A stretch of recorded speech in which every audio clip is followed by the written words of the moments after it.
주님과 함께라면 인생은 늙지 않습니다. 1편 노년의 믿음 끝까지 푸르른 신앙. 시편 92편 12절에서 15절. 사랑하는 성도 여러분, 우리는 거울 앞에 설 때마다 세월이 남긴 흔적을 보게 됩니다. 머리칼은 휘어지고 눈은 침침해지고 계단 몇 칸만 올라가도 숨이 차오릅니다. 세상은 우리를 향해 이렇게 말합니다. 이제 인생이 내려가는 길이다. 쇠퇴의 시간이다. 그러나 성경은 정반대로 말씀합니다. 하나님과 동행하는 노년은 쇠퇴가 아니라 결실의 시기라는 것입니다. 시편 기자는 이렇게 고백합니다. 의인은 종려나무같이 번성하며 레바논의 백향목같이 성장하리로다. 늙어도 결실하며 진액이 풍족하고 잎이 청청하리로다. 사랑하는 여러분, 하나님 안에 있는 인생은 늙어도 여전히 열매 맺는 나무입니다. 이것이 오늘 우리가 붙잡아야 할 약속입니다. 종려나무는 뜨거운 광야에서도 꺾이지 않습니다. 뿌리를 깊이 내려 물을 흡수하고 열매를 맺습니다. 생명력이 끈질긴 나무입니다. 백향목은 수백 년 동안 푸르름을 잃지 않습니다. 솔로몬 성전에도 쓰였을 만큼 강하고 아름다운 나무입니다. 흔들림 없는 위엄과 푸르름의 상징입니다. 시편 기자는 의인을 이 두 나무에 비유합니다. 늙어도 결실한다. 진액이 풍족하다. 빛이 청청하다. 성도 여러분, 이것은 단순한 시적인 표현이 아니라 하나님이 약속하신 은혜입니다. 종려나무는 주로 광야나 메마른 땅에서 자랍니다. 이스라엘 백성이 애굽에서 나와 광야를 지날 때 마라에 쓴 물을 경험한 후 도착한 곳이 바로 엘림이라는 곳입니다. 그곳에는 종려나무 70그루와 샘물 12개가 있었습니다. 출애굽기 15장 27절. 종려나무는 광야의 피곤한 길에서 쉼과 생명을 주는 상징이었습니다. 종려나무의 특징은 환경을 이기고 열매를 맺는다는 것입니다. 뜨거운 햇볕, 메마른 땅에서도 깊이 뿌리를 내려 물을 흡수합니다. 그래서 환경은 척박하지만 오히려 그 속에서 더 단단한 생명력을 발휘합니다. 성도 여러분, 이것은 곧 믿음의 사람의 모습을 보여줍니다. 우리의 인생에도 광야 같은 시간이 있습니다. 건강이 약해지고 삶이 예전 같지 않을 때가 있습니다. 하지만 의인은 환경이 아니라 하나님께 뿌리를 내립니다. 그래서 어떤 상황에서도 꺾이지 않고 열매를 맺습니다. 시편 기자가 말한 늙어도 결실한다는 말씀은 바로 이 종려나무와 연결됩니다. 세상은 나이가 들면 더 이상 열매 맺지 못한다고 말하지만 하나님은 말씀하십니다. 광야 같은 상황에서도 종려나무처럼 열매 맺을 수 있다. 이제 백향목을 보겠습니다. 백향목은 레바논 산맥에서 자라는 웅장한 나무입니다. 높이가 30m가 넘고 줄기 둘레가 몇 미터에 달할 정도로 크고 튼튼합니다. 그리고 가장 큰 특징은 수백 년 동안 푸르름을 잃지 않는다는 것입니다. 성경에서 백향목은 자주 등장합니다. 솔로몬이 성전을 건축할 때 사용한 나무가 바로 이 백향목이었습니다. 열왕기상 5장 6절.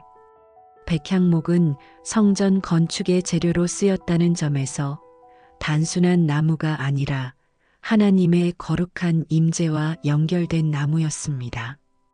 백향목의 푸르름은 변치 않는 믿음을 상징합니다. 세월이 아무리 흘러도 색이 바래지 않습니다. 사계절이 바뀌고 비바람이 몰아쳐도 여전히 푸릅니다. 성도 여러분, 이것은 우리의 신앙이 어떠해야 하는지를 보여줍니다. 나이가 들수록 믿음이 약해지는 것이 아니라 오히려 더 굳건하고 푸르러야 합니다. 몸은 쇠하지만 영혼은 날마다 새로워집니다. 고린도후서 4장 16절. 종려나무와 백향목의 공통점은 무엇일까요? 바로 뿌리입니다. 종려나무는 깊은 곳까지 뿌리를 내려 광야에서 물을 흡수합니다. 백향목은 바위 틈 사이에서도 뿌리를 내려 수백 년을 버팁니다. 우리의 신앙도 마찬가지입니다. 말씀에 뿌리 내린 사람은 흔들리지 않습니다. 기도에 뿌리 내린 사람은 가뭄 속에서도 메마르지 않습니다. 하나님께 뿌리 내린 사람은 어떤 상황에서도 푸르름을 유지합니다. 사랑하는 성도 여러분, 나이가 들수록 더 깊이 뿌리 내리십시오. 건강은 줄어들어도 말씀과 기도의 뿌리는 더 깊어질 수 있습니다. 그것이 노년의 힘입니다. 시편 기자는 이렇게 말합니다. 늙어도 결실하며 진액이 풍족하고 빛이 청청하리로다. 이 말씀은 단순히 시적인 위로가 아닙니다. 실제 약속입니다. 노년의 결실은 젊은 시절의 성취와 다릅니다. 그것은 기도의 열매, 간증의 열매, 지혜의 열매입니다. 기도의 열매 자녀와 손주의 이름을 불러가며 축복할 때 그것이 교회의 기둥이 됩니다. 간증의 열매 인생의 긴 여정을 돌아보며 하나님은 신실하셨다라고 고백하는 것, 이것이 다음 세대를 세웁니다. 지혜의 열매 세월 속에서 길러진 분별과 지혜는 가정과 교회를 세우는 향기가 됩니다. 사랑하는 성도 여러분, 시편 기자가 말한 종려나무와 백향목은 단순한 식물이 아닙니다. 그것은 우리의 신앙의 초상화입니다. 오늘 우리는 이렇게 고백해야 합니다.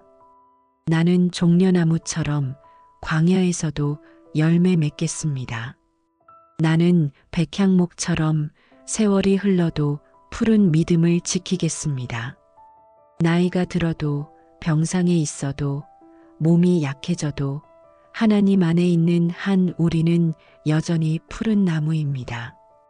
성경은 노년에 하나님께 쓰임받은 인물들을 많이 소개합니다. 아브라함 75세에 부르심을 받아 믿음의 여정을 시작했습니다. 늦은 시작 같았지만 하나님께는 가장 정확한 때였습니다.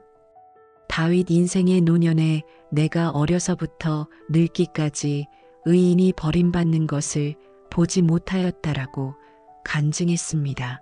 시편 37편 25절. 모세 80세에 하나님의 부르심을 받아 이스라엘 백성을 출애굽시켰습니다. 나이는 전혀 문제가 되지 않았습니다. 요한 90세가 넘은 노년에 반모섬에서 계시록을 기록했습니다. 육신은 쇠했지만 영혼은 하나님의 비전으로 불타올랐습니다. 시므온 아기 예수를 안고 주여 이제는 종을 평안히 놓아주시는 도다라며 메시아를 만나는 복을 누렸습니다. 공통점은 분명합니다. 나이는 하나님께 쓰임받는데 장애물이 되지 않는다는 것입니다.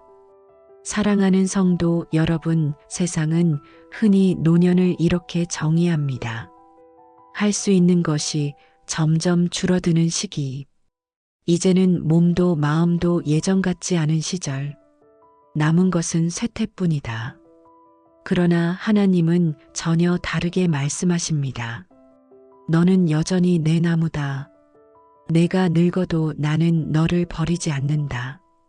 세상은 노년을 내려가는 길로 보지만 하나님은 오히려 열매 맺는 길로 보십니다.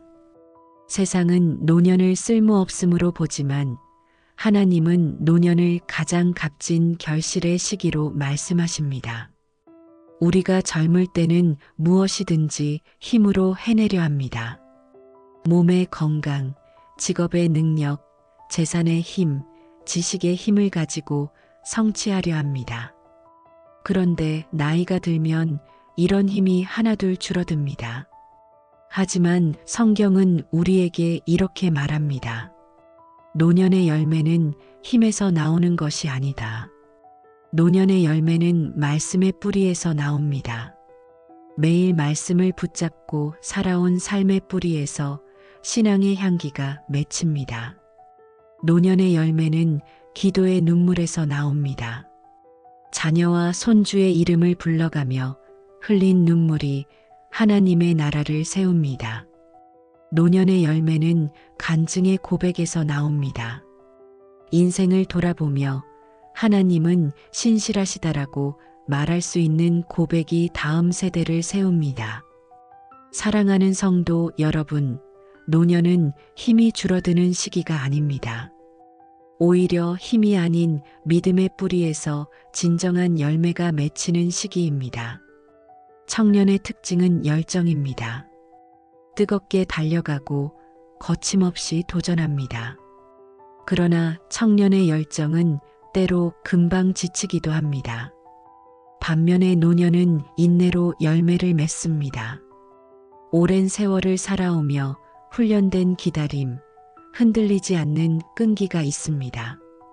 노년의 인내는 단순히 참는 것이 아닙니다. 오랜 세월 하나님과 동행하면서 다져진 신뢰의 힘입니다. 그래서 노년의 믿음은 청년의 열정보다 오래가고 깊고 단단합니다. 젊을 때는 새로운 것을 시도합니다. 무엇이든 도전하려는 힘이 있습니다. 그러나 경험이 부족할 때가 많습니다. 실패하기도 하고 돌아가기도 합니다. 노년은 다릅니다. 세월 속에서 다져진 경험이 지혜로 빛납니다. 이 길은 가면 안 된다. 이 길은 하나님의 은혜가 있는 길이다 라고 말할 수 있습니다. 이 지혜는 책에서 얻는 지식이 아닙니다. 수십 년 동안 하나님과 함께 살아온 사람만이 줄 수 있는 영적 지혜입니다. 젊은 세대는 꿈을 이야기합니다. 이 일을 이루고 싶다. 저 자리에 가고 싶다. 하지만 노년의 세대는 간증을 이야기합니다. 내가 어려서부터 늙기까지 의인이 버림받는 것을 보지 못하였다. 시편 37편 25절.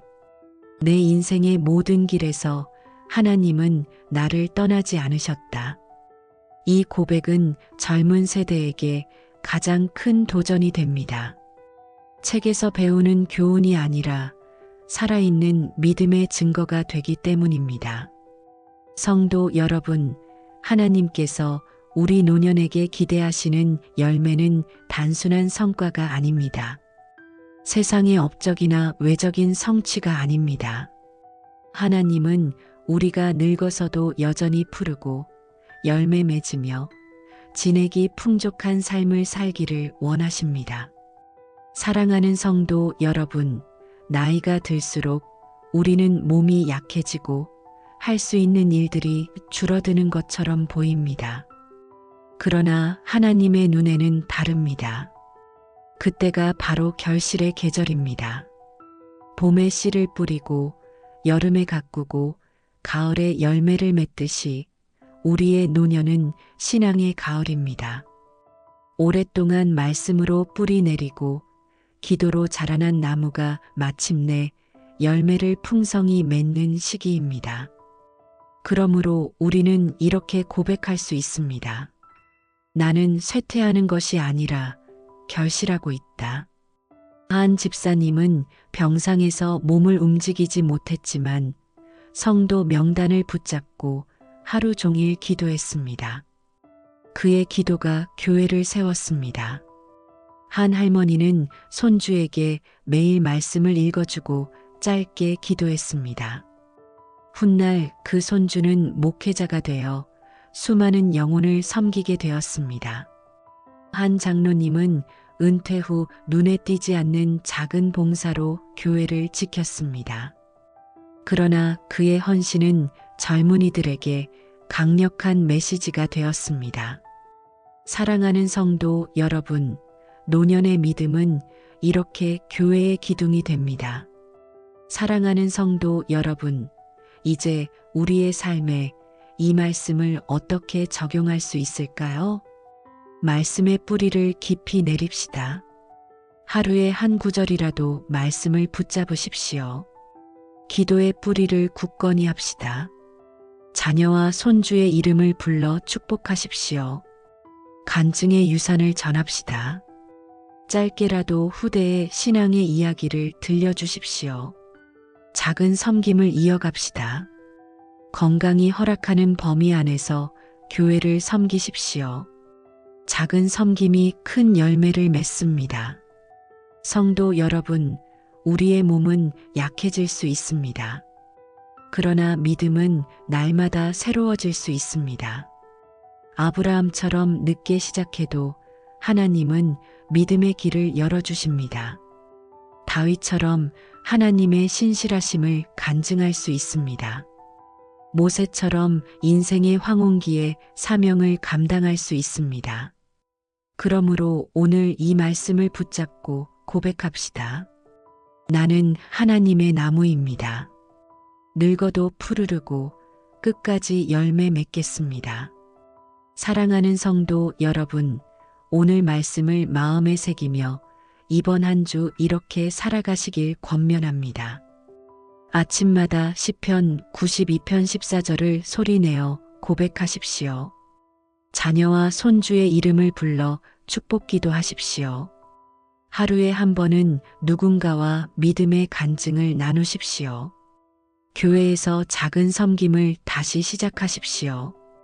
이 작은 실천이 우리의 노년을 푸르게 하고 다음 세대를 세우며 하나님께 영광 돌리게 될 줄 믿습니다.